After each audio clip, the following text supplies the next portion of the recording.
আজকে চিকেন কষার প্রিপারেশনটা আমি রেডি করব, সেটা আমি আপনাদের সাথে আজকে শেয়ার করছি। মাংস ভালো করে ধুয়ে নিয়েছি, এর মধ্যে নুন আর হলুদটা আমি মাখিয়ে নিয়েছি।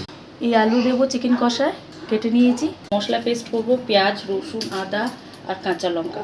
আদা রসুন দিচ্ছি, কাঁচা লঙ্কা দিচ্ছি, টমেটো দিচ্ছি। এর মধ্যে আমি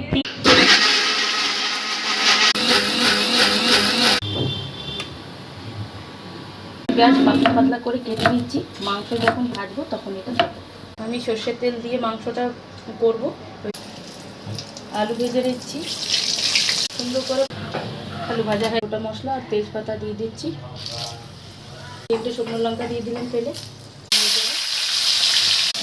হয়ে গেছে।